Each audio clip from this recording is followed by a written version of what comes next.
Hey, family, how you going? And I know we're a little bit later in the week, but been a bit busy. So I just want to touch back again on Sunday's message from our apostle, and how awesome was that? Devil, do not touch my strut. Cool, eh? So powerful, this whole thing about how we hold ourselves. And one thing the apostle was talking about was our position actually comes about from our disposition.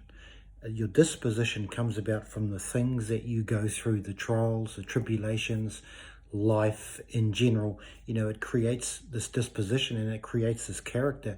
And when you've gone through a lot of the things in life and beaten your lion and your bear like what David did, then you get this disposition about you. When you have that disposition, then a confidence comes about you, and then therefore from there we start to see the swagger that starts to come about once that confidence starts to come through you. For example, as a pig hunter, I've done lots of hunting. I've killed lots of pigs, big pigs, in lots of different situations, not just one, but many. So if you were to come with me, you'd come with a very confident pig hunter that's got a swagger about him, because I know what I'm doing and I've been through it, you see. And one of the great things was I didn't get that pig hunting swagger, just using that as an example. Didn't get that pig hunting swagger by just taking one pig out, by taking many pigs out. So there was lots of victories, there was lots of learning, there was lots of development. And that was the thing about David. When he killed that lion and that bear, I guarantee you there was more than just that one lion and a bear. But because of that, he built upon himself this whole swagger, this whole confidence that didn't matter whatever he walked into, he was the man. But here's the thing, you got to take a step back for this, because that whole ability for David to be able to do some of this stuff came from the training that he put himself through. It was, the old saying, practice makes perfect. Practice. There's no escape for disciplines in our life that help us to get this way. No bodybuilder gets there just by waking up and drinking a milkshake each day. There's these disciplines in there, and that's one thing about the swagger that we've got to get in our lives, is we've got to go through these disciplines. We've got to start to do things.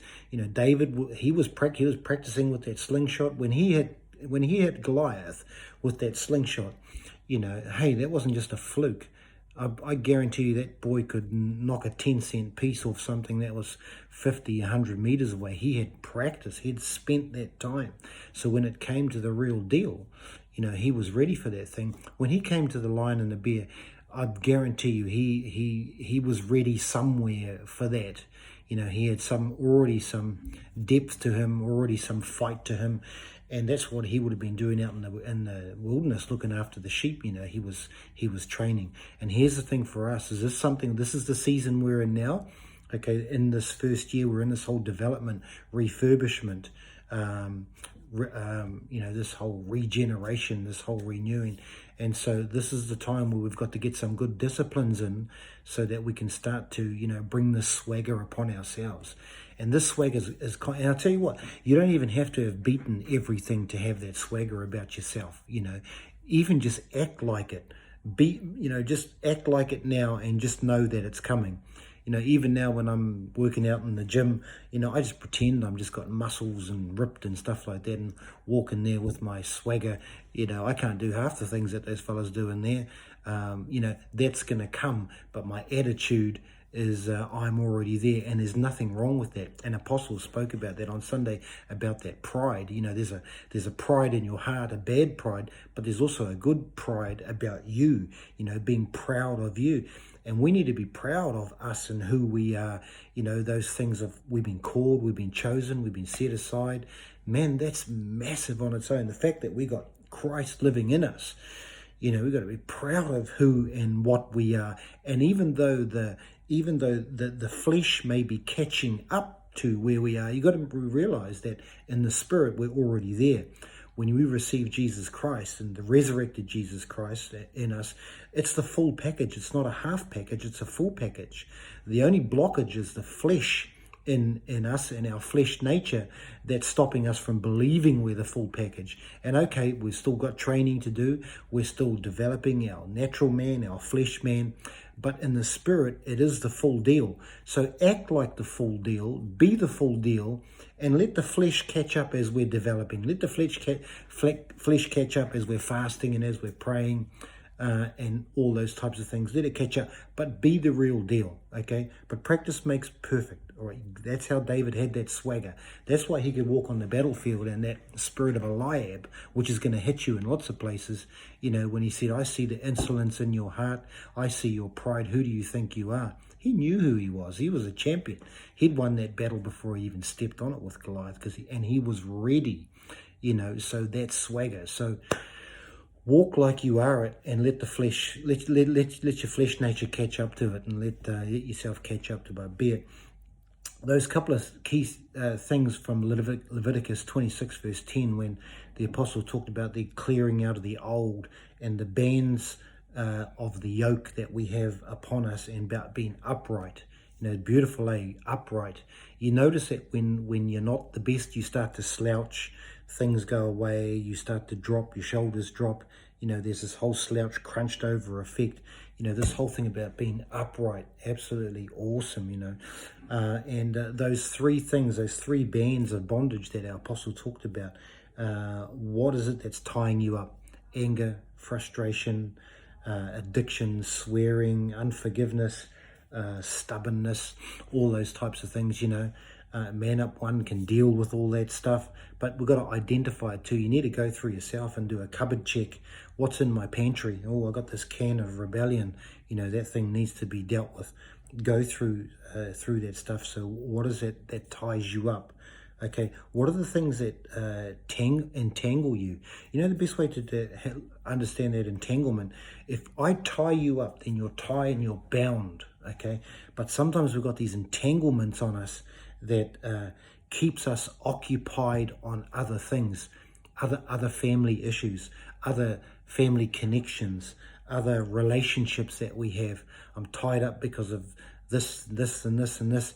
And it's these entanglements that start to occupy our time and occupy our day, other than some of the kingdom things. You know, what is it that's what you're ensnared in, that's got a hold on you, that you need to break off your life as well. You talk, you know, that bowl of spaghetti, that's an entanglement. It means you can move around the place, but you're still entangled and locked up in it, you know. And also the relapses, those things that we think we're defeated, and a month later it comes back. 2 months later it comes back.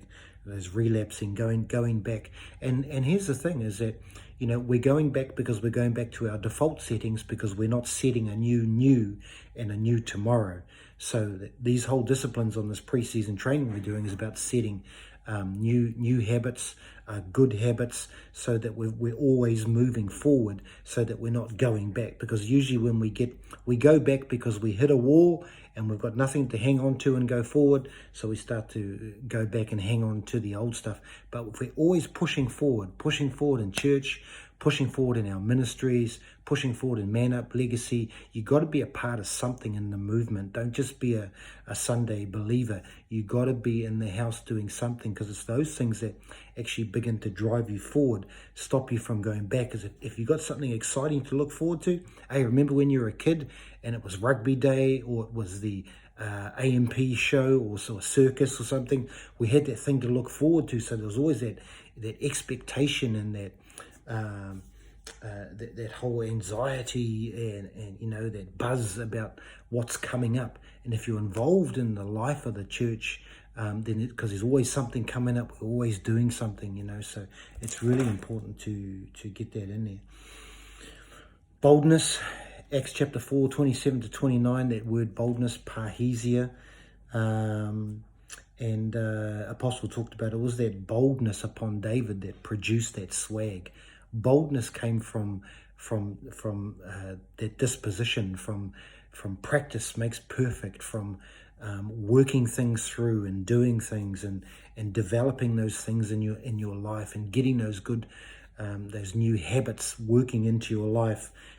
You get that boldness comes upon you. You know, I'm bold when I get into the bush, because I'm the man. That pig's, he's in trouble. If I get close to you or my dogs, you're out of here. I just have that boldness, that confidence about me, you know. So it's no worry. But we've got to be like that in life, bold about us moving forward, bold about and not ashamed of who we are as a movement in our apostle and the brotherhood and the church and everything what we're doing. You know, have a boldness in your workplace about who you are.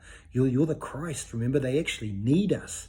They need you. You know, when you see people spit and text at you or starting to abuse you, really in the spirit, they actually need, we've actually got what they need and what they want, you know. So hey, don't let that stuff worry you, but it's awesome. So hey, I'm going to leave it at that, because there's a bit in there, and just those key bits. Devil, don't touch my strut. But let's keep developing. Let's build that confidence, that parhesia, that boldness, which helps to develop that strut. But know today that the fullness of Jesus Christ lives in us. Walk in it. Even if though your mind doesn't think it, even though your heart might not believe it, you're still working through some stuff. Who cares? Let's work through it. But let's be it. You know, hey, look, act, feel like you're $1 billion. Let the rest catch up to it. But let us lead the way in ourselves of getting there. So, God bless you, East. Hey, love you guys, and have a great week. Looking forward to this Sunday too. Me, too good.